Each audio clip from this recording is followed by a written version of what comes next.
Jangan menuntut ilmu, karena ilmu tidak bersalah. Yang benar adalah kita mempelajari ilmu dan mengamalkannya. Kali ini topik Kick Andy adalah mengenai serba-serbi keunikan di balik dunia pendidikan. Salah satu adalah kisah tentang Yohanes Bayu. Dan kita berikan aplaus kepada Bayu yang sudah ada di studio. Terima kasih ya. Silakan duduk. Saya dengar pekerjaan Bayu dulu adalah petugas cleaning service. Betul. Yang bersih-bersih begitu ya? Bersih-bersih apa? Bersih-bersih semuanya. Toilet. Oh, bersih-bersih semuanya ya? Terutama toilet? Iya, terutama toilet. Waktu melamar sebagai petugas atau pekerja cleaning service, dulu ijazah yang dipakai ijazah apa? SMK. SMK, jurusan? Otomotif. Otomotif. Oh iya, ada itu mobil-mobilan pengepel itu ada itu. Ada. Iya, mungkin ada jurusannya ya. Ya, setelah lulus dari SMK jurusan otomotif, saya dengar sebenarnya Bayu ingin melanjutkan sekolah ke sekolah musik ya? Betul. Waktu itu mau jadi apa dengan belajar musik? Cita-citanya mau jadi apa waktu itu? Dulu pandangan saya pengen ngambil musik tuh sebenarnya kayak pengen mempunyai band orkes besar kayak Erwin Gutawa seperti itu. Oh. Kayaknya keren banget. Iya. Ujung-ujungnya nyanyinya di toilet ya? Ya. Ya, tapi menarik, cita-cita ingin jadi musisi. Walaupun SMK-nya jurusan otomotif. Tapi nggak didukung sama orang tua waktu itu. Tidak didukung untuk Ya, karena belajar musik? terutama bapak. Oh, kenapa? Apa yang Karena, salah jadi musisi? Ya, nggak tahu pemikiran bapak waktu itu. Kamu ngapain ambil musik? Mau pengen jadi apa? Dia bilang gitu. Bapak pengen jadi guru. Karena dari kakek guru, bapak saya guru, ibu saya guru. Tapi saya mikir... Tetangga guru juga? Iya, tetangga guru. Kebetulan tuh ya? Benar? Kebetulan guru juga. Dan saya mikir... Lalu siapa muridnya kalau gitu ya? Ya. Oke, ini dari keluarga guru, tentu orang tua ingin Anda Pengen jadi guru. saya jadi guru. Tapi mau belajar musik, sehingga orang tua kecewa, Ya. tidak diizinkan. Nah, akhirnya SMK jurusan otomotif, katanya sempat minggat ya? Gara-gara nggak diizinkan untuk sekolah musik.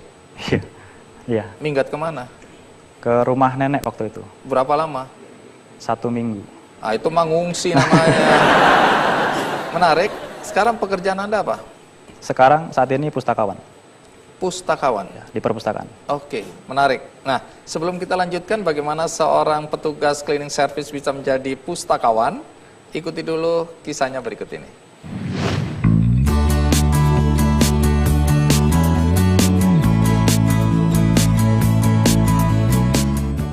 Yohanes Bayu Enggar Pratama awalnya berkeinginan kuat untuk belajar musik selepas sekolah. Namun kedua orang tuanya tidak setuju. Mereka menginginkan Bayu menjadi guru. Karena bertentangan batin itu, Bayu memutuskan untuk bekerja saja. Tahun 2005, ia mendapat tawaran bekerja menjadi tenaga kebersihan atau cleaning service di salah satu universitas swasta di Jakarta.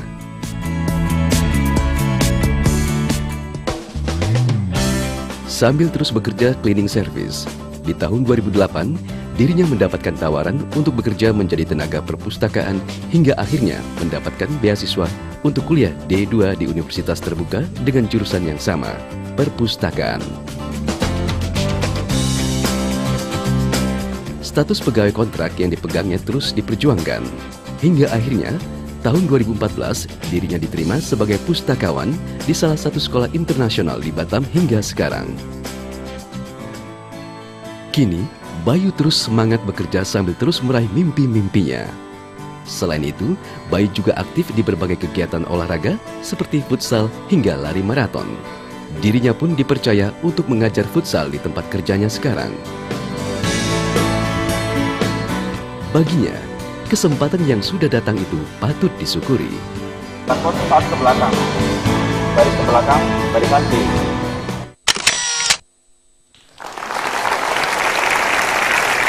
Ya, orang tua ingin Bayu jadi guru. kemudian Bayu ingin jadi musisi. Gara-gara masih waktu itu ya, masih ada persoalan kemana nasib dan karirmu akan dibawa, Bayu kemudian lari ke Tangerang ya? Iya.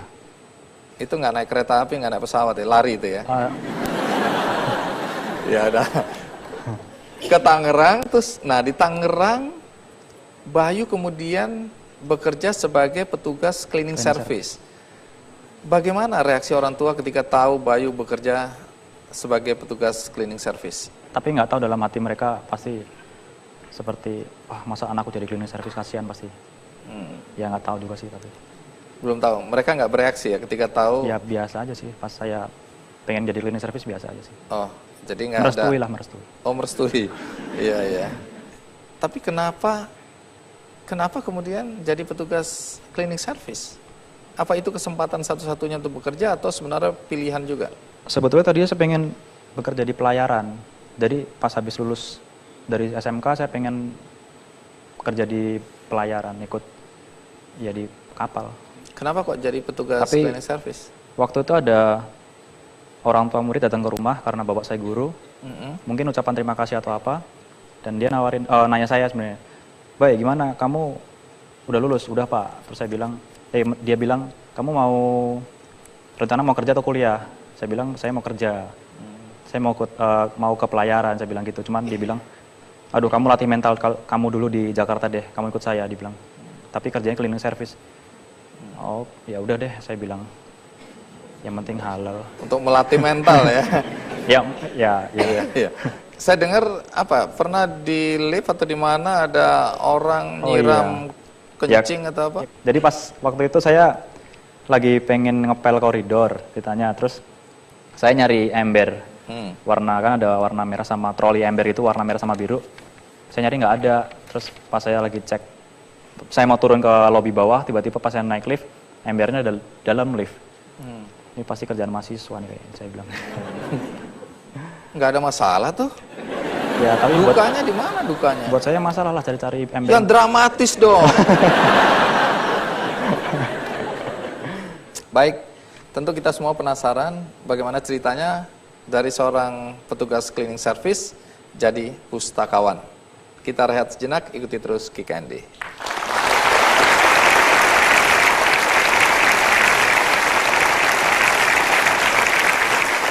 Bayu, kita lanjutkan ya. Kamu lulusan SMK jurusan otomotif. Kemudian ke Tangerang kerja sebagai petugas cleaning service. Sekarang jadi pustakawan. Nah, bisa cerita ringkas bagaimana sampai bisa jadi pustakawan? Tadinya saya kuliah tahun 2008 itu di UT. Tapi Universitas Terbuka. Ya. Tapi sebelumnya 2007 sempat saya ikut beasiswa di tempat saya bekerja. Iya. Ngambil pendidikan guru, cuman nggak lolos. Jadi sempat ikut tes tapi nggak lolos. Nggak lolos. Lalu 2008 manajer perpustakaan saya menawarkan, ada donatur yang pengen nyekolahin saya untuk kuliah.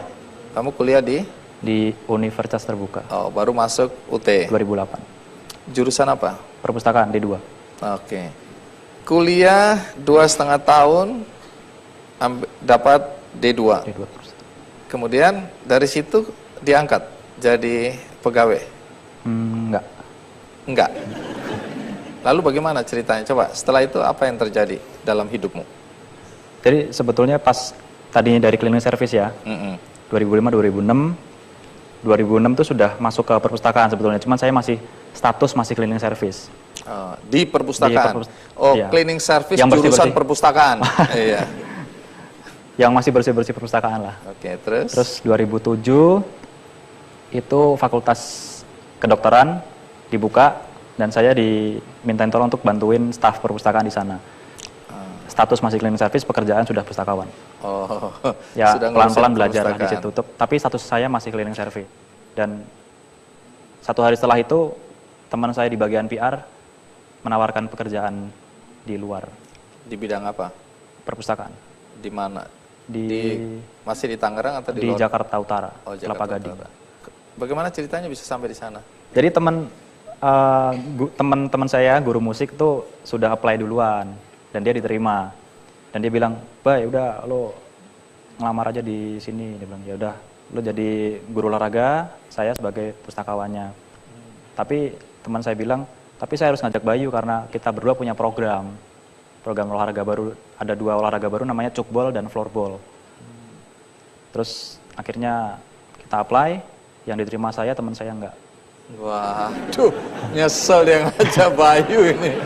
Iya. Tapi dia bilang, "Ya udah lo lanjutin aja." Dia bilang, ya udah. Akhirnya saya lanjut. Oh, makanya sekarang selain sebagai pustakawan juga ngajar Saya ngajar futsal ya. sekarang ya di sana ya. Ya. Baik.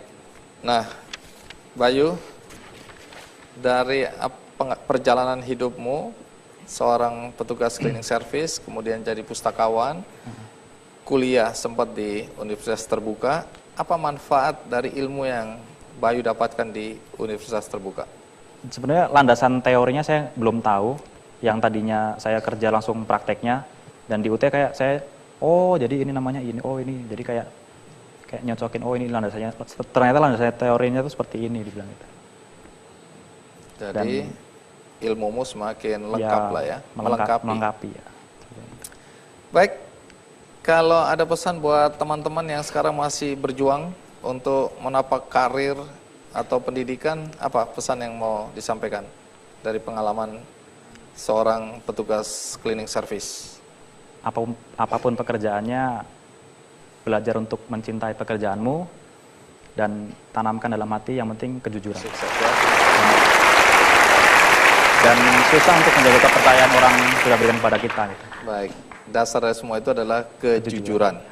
Baik, Bayu, terima kasih sudah mau tampil di acara Kikendi. Sama-sama. Jauh-jauh datang dari Batam. Sebelum kita akhiri, kita panggil dulu narasumber berikutnya ya. Seorang ibu yang luar biasa, Ibu Diana Patricia. Iya. Mari. Iya, terima kasih Ibu Diana sudah mau hadir di acara ini Bayu. Ya, Ibu Diana, umurnya sekarang berapa Ibu? 79 tahun, Januari ini 80 tahun.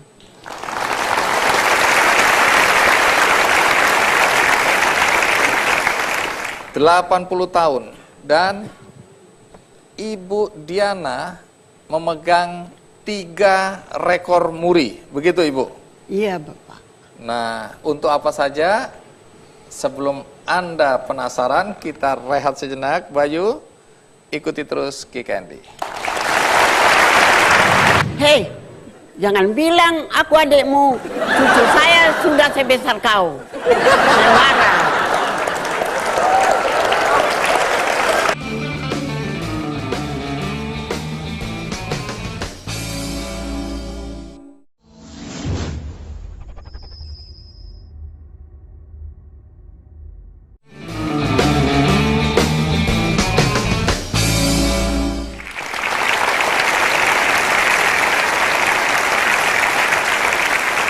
Tadi sepintas sudah saya perkenalkan Ibu Diana Patricia Pasaribu Hasibuan. Ibu Diana dalam usianya menjelang 80 tahun itu tercatat sebagai pemegang rekor muri, 3 rekor. Ya Bu ya. Ibu, ini kan mengagumkan dalam usia Ibu karena rekor yang dipegang adalah rekor sarjana S1 tertua yang dicatat oleh rekor muri. Iya. Emang waktu lulus sarjana umur berapa Ibu? Saya mulai kuliah umur 65 tahun. Baru mulai kuliah? Iya. Iya, saya pensiun itu Bu. Lulus umur 69 tahun. Lulus S1? S1. Baik. Menarik karena kemudian mencatat rekor lagi ketika Ibu melanjutkan sekolah atau kuliah lagi, ambil S2. Saya langsung kuliah di umur 69 tahun, lulus umur 73 tahun, S2.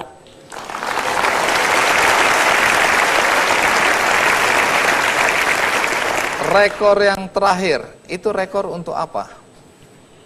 Saya lanjutkan kuliah untuk S3. Jadi ibu lulus S3 umur berapa? Umur 77 tahun.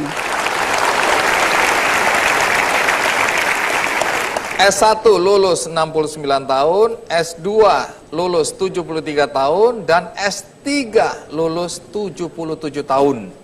Iya, Ibu masih mau melanjutkan lagi? Ya, S3 biasanya profesor itu pemberian daripada itu perguruan-perguruan. Bisa juga cari lagi dokter di bidang lain. Apa masih ada minat? Saya sekarang sedang jadi dosen. Ibu Diana ngajar apa sekarang? Sekarang lagi mengajar pada semester ini ada 2 mata kuliah, pengantar perjanjian lama dan filsafat pendidikan. Jadi waktu Ibu Diana dalam usia 65 tahun mau kuliah, bagaimana reaksi suami dan anak-anak? Saya tidak kasih tahu suami saya. Pokoknya pekerjaan rumah tangga saya bereskan. Saya bilang, Bapak, saya pergi ke di Riarka Raya, itu saja saya bilang. Saya tidak pernah runding itu. Kalau saya runding, saya tahu tidak akan selesai dan tidak akan boleh saya ambil. Iya, kadang-kadang istri perlu berbohong pada suami ya. Tapi bohongnya kan positif ya Ibu ya? Iya, Bapak. Iya.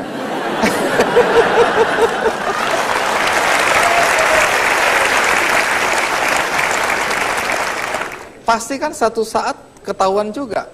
Waktu ketahuan bagaimana reaksi? Begini, saya pintar juga mengambil hati suami. Pak, saya Suami bilang, ada di sini atau tidak? Di Papua ya? saya bilang, tolong antar saya Pak. Kemana? Ke Diriarkara. Ada apa di situ? Ya kan saya sekarang belajar, saya bilang. Diantar saya. Pakai mobil. Dan kalau macet dengan mobil, saya diantar pakai motor. Dan pada suatu ketika waktu saya naik Metro Mini, suami saya bilang begini, kalau kau naik dengan kendaraan umum, tunjukkan kartu mahasiswamu.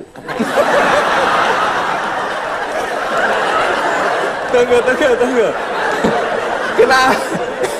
Kenapa suami ngajarin untuk memperlihatkan kartu mahasiswa? Karena suami saya tahu kalau dengan kartu mahasiswa pembayaran itu berkurang.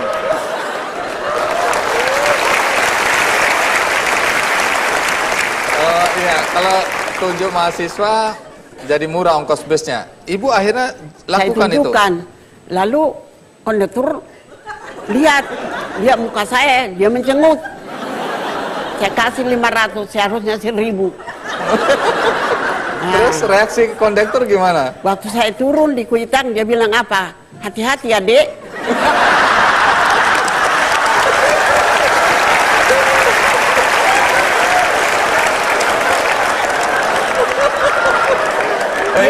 Ini kondekturnya nyindir ini ya? Dia dendam saya. Dia nyindir ini. Terus reaksi ibu apa? Kesal. Jadi saya bilang, hei, jangan bilang aku adikmu. Cucu saya sudah sebesar kau. Saya marah. Nah, tapi sejak saat itu ibu tetap pakai atau? Tidak, di rumah saya bilang, Pak, gara-gara kau menumpang kartu mahasiswa, saya ribut dengan kondektur.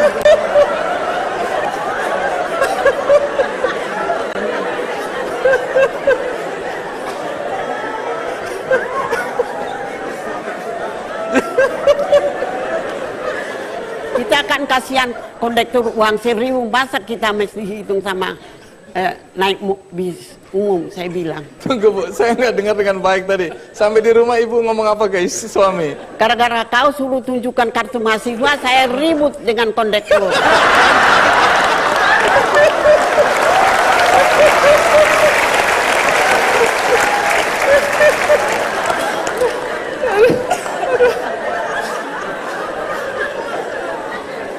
Tunggu dulu, sakit perut.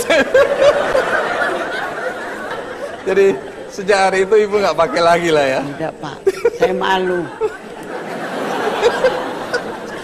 Karena selama jalan saya melotot saja kurikulum sama saya.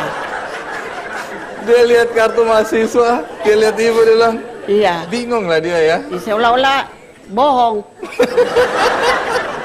Gara-gara uang. Iya, iya. Aduh, waktu masuk kuliah pertama kali kan teman-teman Ibu Diana kan seumur cucu atau seumur anak Iya, begitu. seumur Reaksi cucu. mereka melihat ada mahasiswa Seolah-olah saya itu untuk apa di tengah-tengah itu di pekarangan di Garkara. Jadi masuklah ke dalam. Waktu sesudah beberapa hari ada yang bilang mahasiswa dari belakang saya, uban ibu bertambah banyak.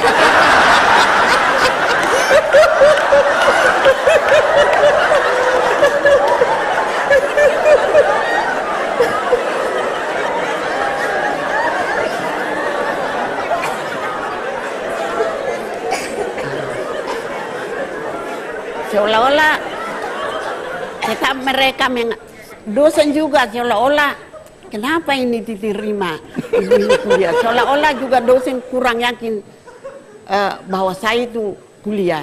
Tetapi waktu UTS seorang dosen profesor memanggil saya ke depan, yang lain tidak dipanggil. Ibu Patricia katanya diambil lembaran hasil ujian. Selamat ya Bu. Dia kasih selamat. Rupanya saya dapat 87,5.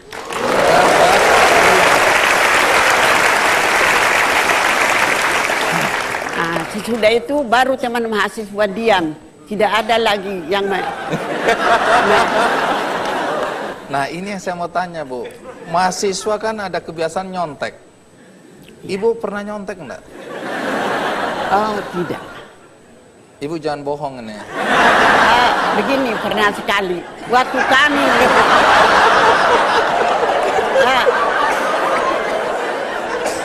sudah mau waktu itu hari ujian, sudah dibagi kursi di Katolik sangat sering. Saya bilang teman, sebelum dosen belum datang dan belum membagikan soal ujian. Iya. Lalu saya bilang teman di kanan saya, boleh tidak kita buka buku sebelum? Terus dia jawab saya, tentu aja karena saya sudah tua. Kita kan harus jujur Ibu. Padahal saya tidak menyontek, tidak apa waktu itu, hanya saya bilang, boleh tidak buka buku sebelum ujian? Kita kan harus jujur Ibu. Jadi, tapi kata jujur itu selalu, oh ya jujur. Berteriang di hati saya, kata jujur itu adalah kata-kata yang indah.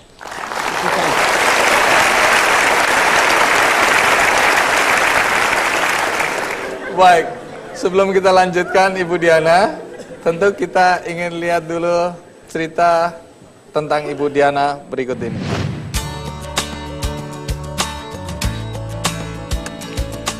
Menuntut ilmu tidak berbatas waktu.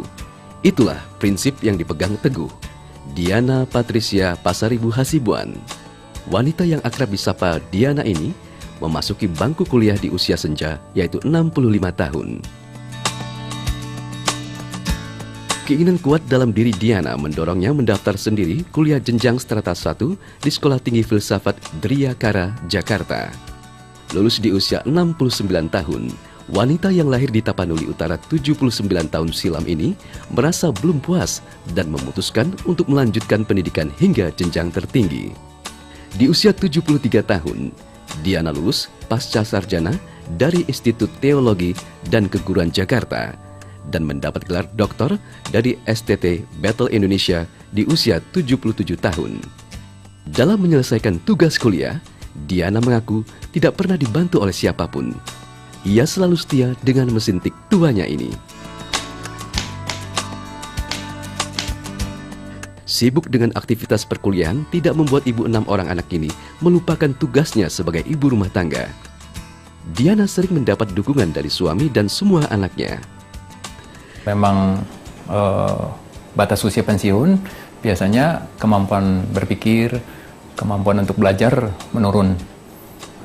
Tetapi mama masih mempunyai power untuk itu. Itu ya, jadi pertama rasa bangga. Yang kedua memang saya tadi bilang takut kalau mama tiba-tiba sakit dengan usia yang kondisi seperti itu, bisa sakit macam-macam. Tapi itu tadi, karena mungkin Allah tidak tidur, jadi diberi kesehatan terus sama Tuhan. Karena kegigihannya dalam menimba ilmu, nenek dari 12 orang cucu ini 3 kali mendapat penghargaan dari Museum Rekor Indonesia. Kini, Diana menjadi dosen tetap di STT Ekumene Jakarta. Bagi Diana, ilmu yang ia dapatkan harus ia bagi agar dapat bermanfaat bagi masyarakat.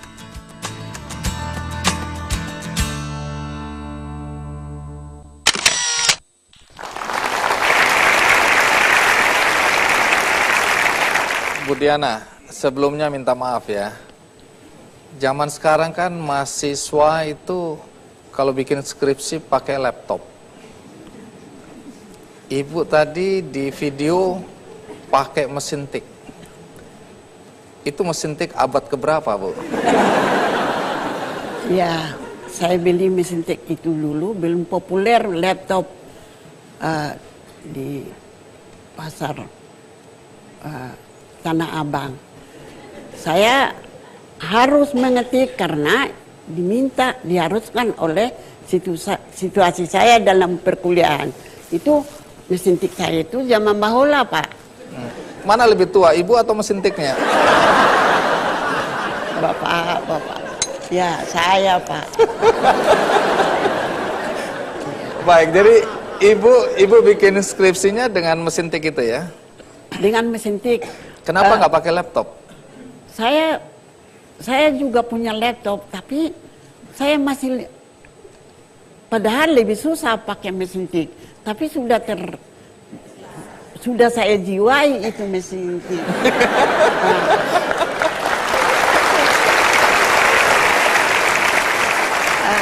Disertasi saya 315 halaman, saya kerjain 3 bulan dengan mesin tik, disertasi. Baik, itu sekaligus menunjukkan fisik Bu Diana prima ya. Karena untuk ngetik tombol yang seberat itu nggak gampang.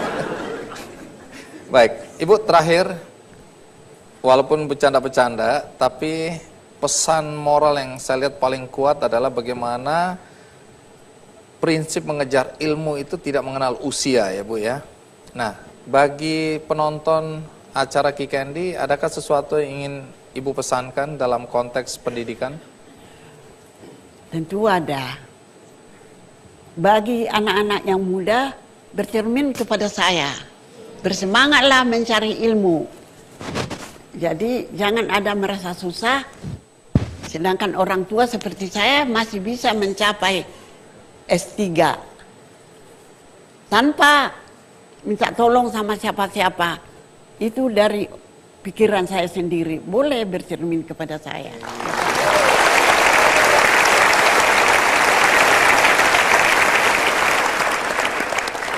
Baik, Bu Diana, terima kasih banyak ya sudah menginspirasi kami semua. Semoga ini bisa menginspirasi anak-anak muda agar mereka pantang menyerah dalam menggapai pendidikan setinggi-tingginya. Terima kasih. Kita berikan tepuk sekali lagi untuk Ibu Diana. Nah, tamu berikutnya sejak lahir secara fisik dia tidak sempurna. Tetapi prestasi akademiknya mengagumkan. Siapa dia? Ikuti terus Kick Andy. Iya.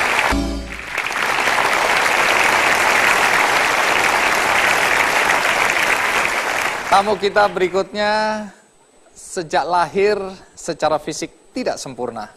Tapi ada prestasi yang mengagumkan yang perlu kita bagikan bagi semua penonton acara ini. Mari kita sambut Ersa Wijayanti. Terima kasih, Ibu Masuba. Terima kasih Ersa sudah mau hadir ya. Silakan duduk. Baik, Ibu, apa yang terjadi pada Ersa? Ersa itu pada saat proses persalinan, saya melahirkan Ersa itu memang ada suatu terjadi kegagalan ya, yaitu kegagalan vakum gagal, langsung sesar. Nah, dari kejadian itu berakibat anak saya tuh mengalami istilah kedokterannya cerebral palsy ya. Nah, itu dan itu dampaknya itu jadinya ke tangan kanan Ersa, kaki kanan Ersa. Jadi tangan kanannya tuh tidak begitu kuat untuk memegang dan kaki kirinya juga jalannya kurang baik. Kaki kanannya kurang baik jalannya. Kaki kanan. Tangan kanan, kaki kanan dia kena berarti. Nah, kalau Ersa sendiri, coba Ersa merasa apa yang membuat Ersa tidak bisa leluasa aktif seperti anak-anak yang lain? Paling gerakan aja rada susah. Gerakannya susah. Gerakannya agak sulit. Tapi kalau berkomunikasi, kemudian Lancar, Pak. berpikir semuanya lancar. Iya. Dengan kondisi seperti sekarang ini, Iya. ternyata Ersa mampu meraih 2 gelar kesarjanaan.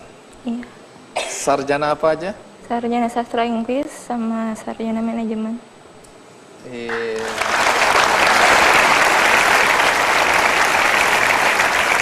Ya, sekali lagi pasti kita penasaran ingin tahu bagaimana Ersa yang cerebral palsy bisa meraih 2 gelar kesarjanaan. Sementara saya 1 saja belum berhasil. Sebelum kita lanjutkan, ikuti dulu kisah Ersa berikut ini.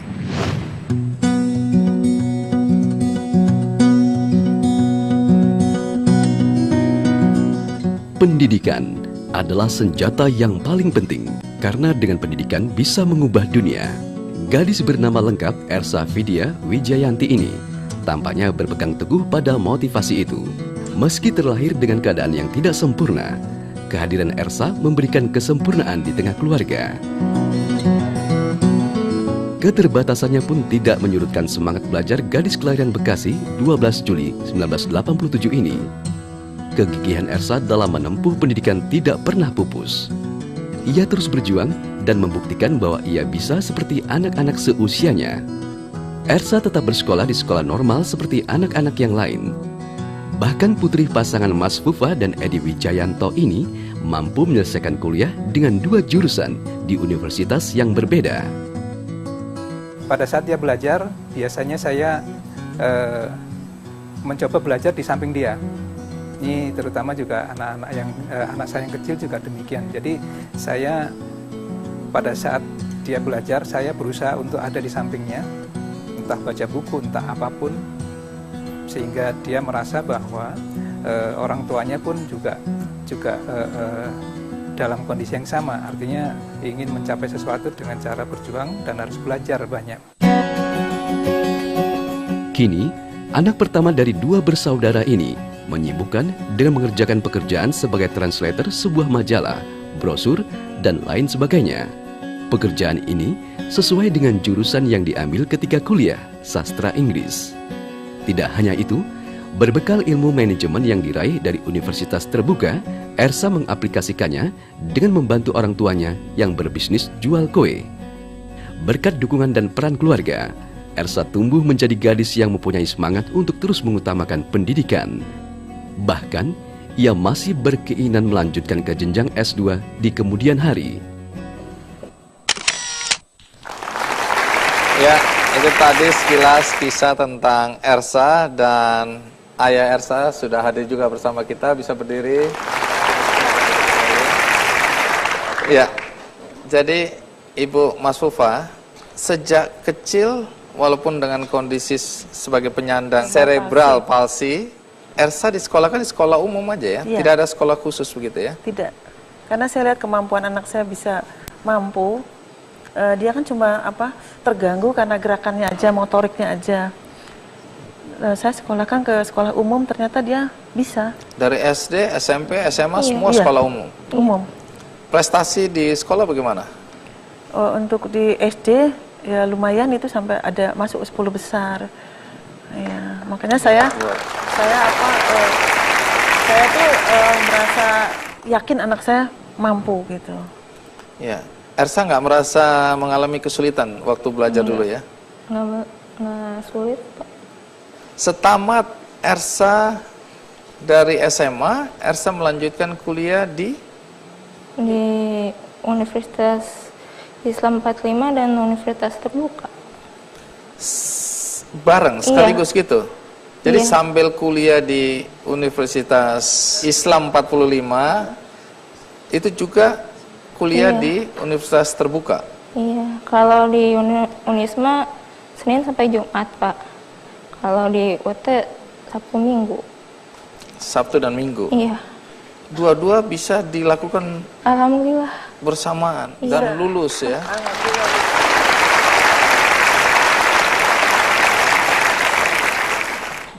Kalau secara fisik ada tantangan nggak untuk Fisik. atau selama belajar? Paling saya harus naik tangga. Kelasnya kan ada di lantai 3, lantai 4. Oh, jadi Gitu. kadang-kadang kelasnya ada di lantai 3 atau lantai 4? Lantai 3, lantai 4. Iya, di Indonesia saat ini masih belum terbiasa ya bagi teman-teman atau siswa yang difabel misalnya untuk punya akses ya. Tapi saya dengar Ibu sejak awal sudah punya komitmen tinggi ya untuk pendidikan Ersa sehingga Ibu berhenti bekerja di sebuah bank waktu itu. Betul.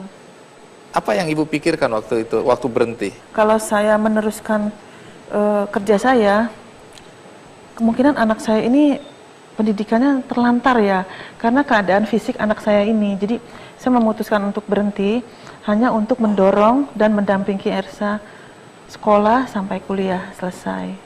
Tujuan saya cuma itu aja, supaya cita-citanya terwujud gitu ya. Baik, dengan ilmu yang dimiliki sekarang, apa sebenarnya cita-cita yang ingin diwujudkan oleh Ersa? Saya ingin jadi penerjemah, Pak. Ingin menjadi seorang penerjemah. Penerjemah tadi ya. Iya. Terus kemudian dengan seorang ilmu manajemen tadi? Iya, pengen menjadi seorang pengusaha ya saya. Iya. Jadi dua-duanya ingin dicapai ya. Iya. Iya. Nah, tamu kita berikutnya ini bisa dikatakan orang yang serakah. Saya punya alasan mengapa mengatakan tamu kita berikutnya ini orangnya serakah. Nanti saya akan jelaskan, karena itu ikuti terus Ki Candy. Baik, untuk itu tamu berikutnya adalah Dr. Andes Prakbudi Agi CC SKET SH SS SE S1 Kom SSOS S1 PEM MA CAAE.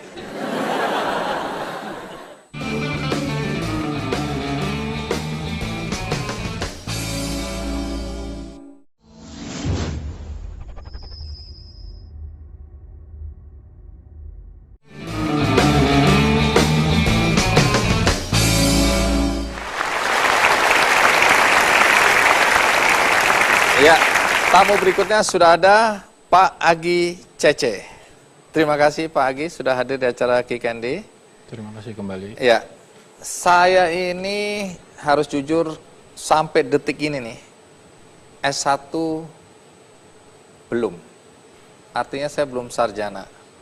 Istri saya, anak-anak saya bilang, udahlah sekolah lagi. Mereka malu, bapaknya nggak S1. Tapi ada sesuatu yang unik dari Anda berkaitan dengan pendidikan. Ya, tapi sebelum kita mulai, mari kita simak liputan berikut ini. Tuntutlah ilmu hingga ke negeri Cina, dan teruslah belajar hingga ke liang lahat. Kata-kata bijak itu tampaknya benar-benar dihayati dan dipraktekkan oleh sosok pria ini, Prakbudi Agi Cece.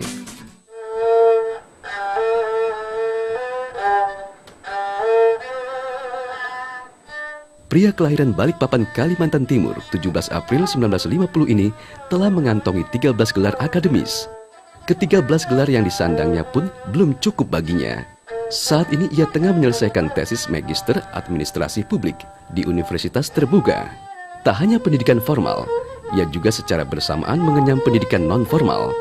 Sejak di bangku SMA hingga kuliah, Agi sudah mengikuti beberapa kursus. Ia juga menguasai 30 bahasa asing.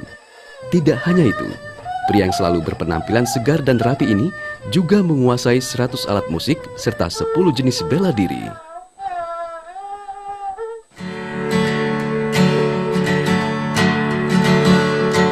Dari belasan gelar yang disandangnya serta sekian banyak profesi yang pernah ia geluti puluhan tahun,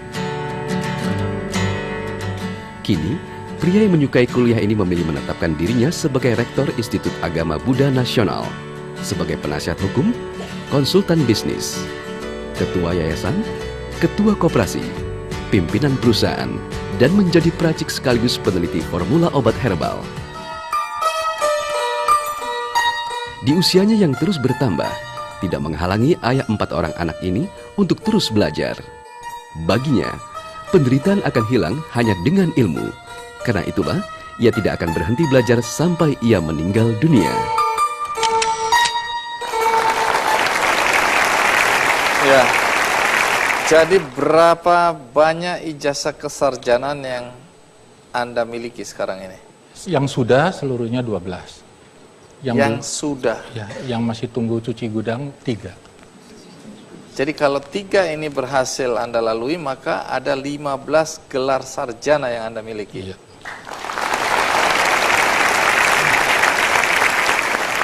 Bisa dijelaskan ijazah Anda itu dari mana saja? 5 dari UI, 4 dari UT, 3 dari sekolah swasta lainnya. Kalau gitu saya menyebutkannya ya. Ijazah kedokteran dari Trisakti, administrasi dari Universitas 17 Agustus, filsafat dari UI, hukum dari Universitas Kristen Indonesia, ekonomi dari Universitas Terbuka, kemudian ilmu pemerintahan dari Universitas Terbuka, ada lagi master manajemen dari UI, terus ada sertifikat keahlian administrasi MBA dari Prancis, S3 lingkungan UI, ilmu komunikasi Universitas Terbuka, sarjana sosiologi dari Universitas Terbuka, S3 hukum dari Trisakti. Lalu apa yang Anda nggak punya? Saya mulai marah ini, melihat nasib saya yang S1 aja belum. Karena itu saya bilang serakah betul Anda. Yang saya nggak punya ketenaran seperti De Andi ini.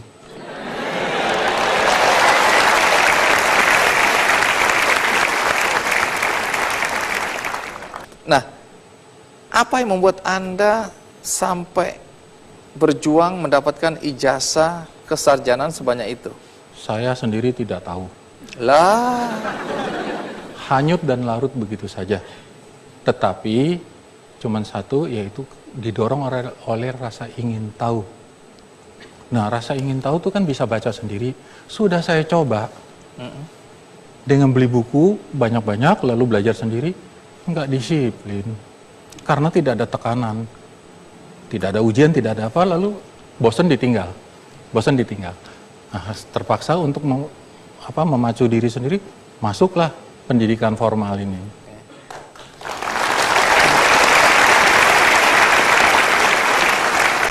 Dengan segitu banyaknya gelar, kalau resminya menulis nama Anda itu bagaimana menuliskannya? Saya tadi mencoba mencocok-cocokkan ya semua gelar Anda ini. Anggap aja dalam sebuah kegiatan formal ya, apakah itu seminar ilmiah, kemudian saya memanggil Anda. Baik, untuk itu tamu berikutnya adalah Dr. Andes Prakbudi Agi CC Esket SH SS SE S1Com SSOS S1 PEM MA CAAE SI bukan S1. Oh, SI. Ya, saking banyaknya saya udah bingung ini. Resminya bagaimana menyebut gelar Anda ini? Gampang. Apa? Dr. Agi CC, DLL, DSL, DSD.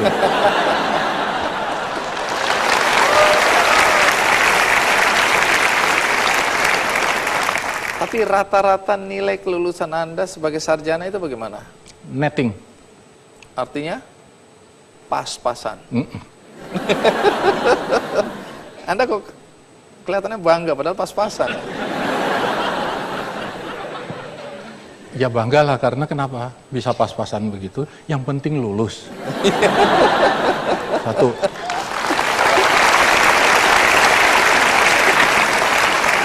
Yang kedua, saya keberatan kalau otak saya diisi sama hafalan. itu bisa dapat A, B itu kalau kita Kalau menghafal. hafal. Itu yang saya nggak suka. Jadi yang penting lulus. Lulus tapi memahami betul ilmu yang dipelajari. Iya. Bukan lulus karena menghafal, sesudah lulus lupa semua ilmunya. Betul, maka saya diundang Itu ke saya sini. banget yang tadi itu. Oke, menarik karena selain Anda dianggap aneh sebagai pengepul ijazah, Pemulung. ternyata perjalanan hidup Anda dalam pekerjaan juga unik.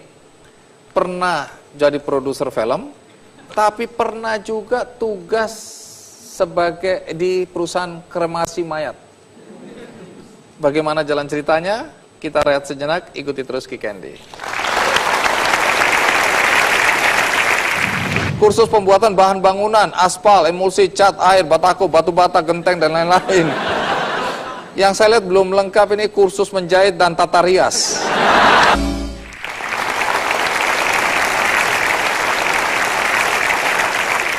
Ya, pagi kita lanjutkan ya dengan 12 gelar kesarjanaan yang Anda miliki sekarang dan dalam waktu dekat akan menjadi 15 gelar kesarjanaan yang berhasil Anda peroleh.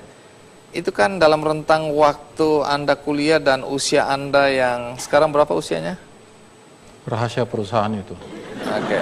Sampai pada umur rahasia perusahaan tadi, itu kan relatif pendek untuk mendapatkan ijazah sebanyak itu. Apakah ada yang juga dirangkap begitu? Anda belajar di universitas ini sambil belajar di universitas lainnya? Betul, ada. Ada rangkap berapa? Pernah rangkap berapa? 2. Oh, dua-dua saja? Biasanya 2. Dan itu enggak pendek waktunya, 48 tahunan. 48 tahun. Apa tantangan terberat yang Anda rasakan dalam memperoleh ijazah sebanyak itu? Hampir, kalau menurut saya, hampir 70% DO itu disebabkan oleh karya akhir. Lalu Anda mengalami apa selama upaya untuk mendapatkan gelar kesarjanaan sebanyak itu? Metodologi research, metodologi penelitian. Kalau bagi waktu ada masalah nggak? Bagi waktu tidak ada masalah. Jadi kegiatan Anda, saya menyebutnya kegiatan Anda, mengumpulkan ijazah sebanyak itu, apa betul-betul ingin mencari ilmunya atau cari sensasinya? Kalau cari sensasi tidak, karena selama ini saya tiarap. Tidak ada yang tahu tuh. Sampai saya 6 tidak ada yang tahu. Lalu apa manfaat pengetahuan itu bagi kehidupan Anda? Jadi manfaatnya di mana kita tidak tahu. Tapi dalam kehidupan kita, semua ilmu yang kita pelajari, pengalaman yang kita peroleh, itu pasti ada manfaatnya. Dalam perjalanan karir Anda pernah jadi, saya dengar jadi guru SMK. Betul. Kemudian pernah jadi guru musik. Betul. Pernah jadi produser film. Betul, dengan Piala Citra 2. Dapat Piala Citra 2. Terus Anda aktivis di koperasi, ketua berbagai yayasan, dan yang menarik adalah Anda pernah bekerja di perusahaan kremasi mayat. Ya. Oke. Itu tidak menarik. Yang menarik waktu saya menjadi pemimpin umum harian. Pernah juga? Ya pernah. Dari sejak SMA pun Anda ini unik karena semua kursus Anda ikuti. Betul. Ini di tangan saya terlalu panjang untuk dibacakan satu-satu. Anda dulu kursus montir radio. Betul. Kursus montir tape recorder, montir televisi hitam putih. Terus montir televisi berwarna, ada jenjangnya ya. Bukan jenjangnya, karena waktu jenisnya. itu waktu itu belum ada yang berwarna. Waktu hitam putih Anda belajar, begitu ada TV berwarna Anda belajar lagi. Iya. Pernah kursus montir mesin pendingin, AC ini ya, montir mobil dan motor, montir traktor dan alat berat, montir gulung dinamo, montir bangunan beton bertulang, pengaspalan jalan, instalasi listrik, fotografi, komputer, perhotelan, bumzaken dan impor ekspor, akupuntur dan apalagi moxibustion, moxibustion, tata buku dan hitung dagang, pertukangan kayu dan besi, percetakan dan sablon, kursus hortikultura, kursus pembuatan bahan bangunan, aspal, emulsi, cat, air, batako, batu bata, genteng dan lain-lain. Kursus industri rumah tangga, membuat sabun, kecap, saus tomat, tahu tempe, tauco. kursus Alkitab, kursus Al-Quran, pengobatan tradisional China, kursus berbagai bahasa, kursus berbagai alat musik, berbagai seni bela diri, kursus berbagai olahraga, kursus seni minum teh. Yang saya lihat belum lengkap ini kursus menjahit dan tata rias.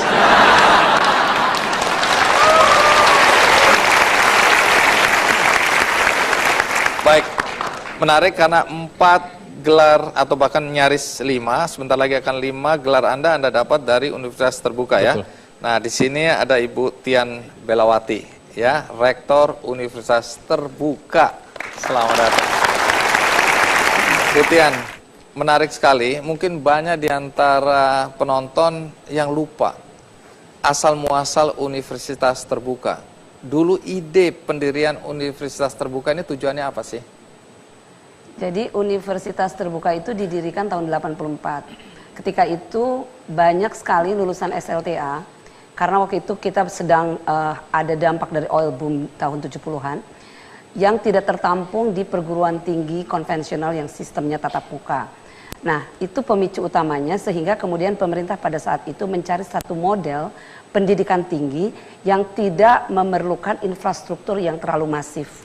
Dan ditemukanlah model yang disebut Universitas Terbuka yang waktu itu dicontoh dari Inggris. Ibu Tian, lalu sekarang ini mahasiswanya siapa saja? Nah, mahasiswa UT itu siapa? Mahasiswa UT itu datang dari berbagai lapisan masyarakat. Kalau kita lihat dari sosial ekonominya, mungkin dari yang kelas ekonomi terendah, misalnya seperti tadi ya, Bayu, ada yang dari cleaning service, bahkan banyak para TKI yang sekarang sedang kuliah di UT, sampai kepada mereka yang kedudukan sosial ekonominya itu sangat tinggi. Susah nggak masuk UT ini? Masuk UT gampang, keluar juga gampang, yang susah lulus. Iya. Karena kalau lulus kan harus memenuhi persyaratan. Mahal nggak sih? Lebih mahal orang yang merokok. Kalau Anda dan teman-teman di Universitas Terbuka, apa harapannya, peran dan fungsi UT ke depan? Ya, saya kira kalau kami berharap bahwa semakin banyak masyarakat mengetahui bahwa di Indonesia ini ada Universitas Terbuka dengan sistem belajar yang sangat fleksibel, dan kami berterima kasih dengan perkembangan teknologi informasi dan komunikasi yang sudah mempopulerkan email misalnya ya, dan kemudian mempopulerkan istilah e-learning, karena dengan adanya istilah-istilah itu kelihatannya sekarang bagi kami tidak terlalu sulit untuk menjelaskan sistem pembelajaran yang dilakukan oleh UT. Karena pembelajaran dilakukan oleh UT itu seperti sistem e-learning mungkin kalau orang awam menyebutnya. Tetapi kita juga bisa melayani mahasiswa yang tidak punya akses ke internet, yaitu dengan mengandalkan modul-modul secara tercetak. Baik. Terima kasih, Bu Dian. Nah, ini dari tadi saya menimbulkan pertanyaan ini. Ada koper sebesar ini di sini. Saya menduga Anda pasti lagi dimarahin istri, jadi sekalian bawa pakaian-pakaian ke sini gitu. Bukan. Apa ini? Ini alat musik yang... Alat musik sebesar ini apa? Iya, luar biasa hebatnya. Apa? Coba boleh lihat. Jangan terkejut ya. Enggak. Saya yakin pasti terkejut ini. Kenapa terkejut? Kita lihat aja. Kecuali ular. Betul itu.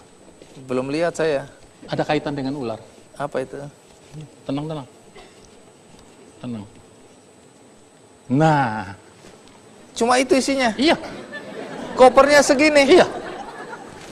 Kopernya segini isinya ini? Iya.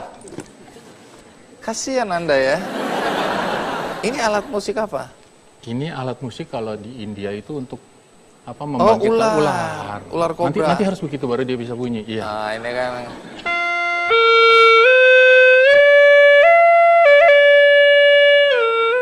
Nah, ini baru enak.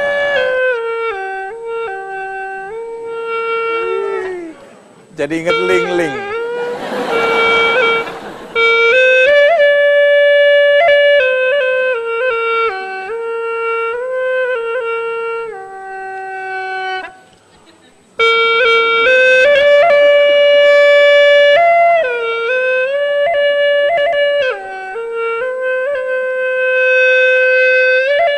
Itu harus diikuti dengan tarian yang begini tuh.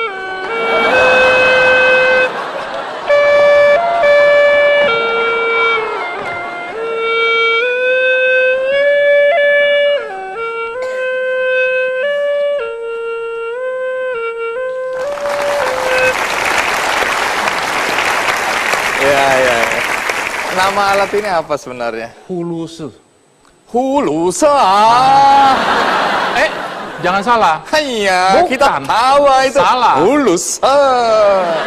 Ini huluse kuntul palisa. Ini hulu nama buah labu ini. Oh, alah. Huluse. Ini bukan asli alat musik tradisional Cina, bukan. Oh. Ini dari suku bangsa Tai. Baik, kita berikan aplaus untuk Pak Agi. Terima kasih Pak Agi. Baik, pagi di ujung acara ini saya hendak membagikan satu buku.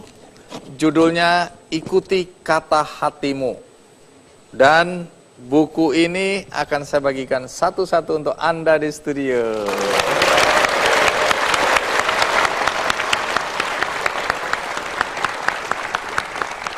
Bagi Anda di rumah, sekali lagi jangan khawatir, Anda juga bisa mendapatkan buku ini melalui undian di website kickandy.com. Akhir kata, semoga acara ini bermanfaat bagi kita semua. Sampai jumpa.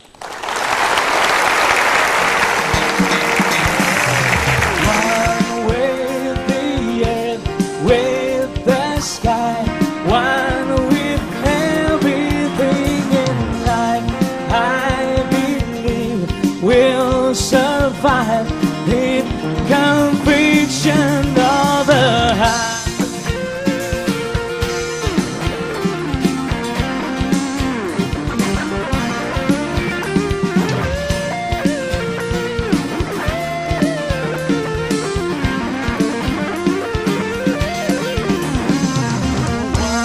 One with the earth, with the sky, one with everything in life.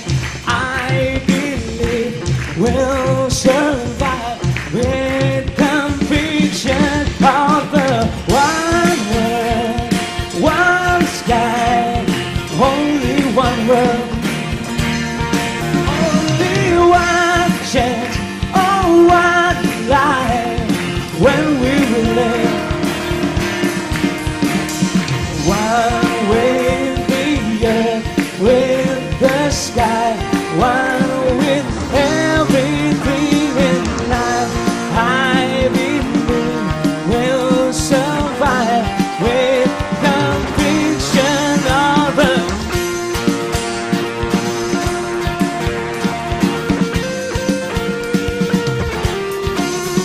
only one earth, only one sky, only one life.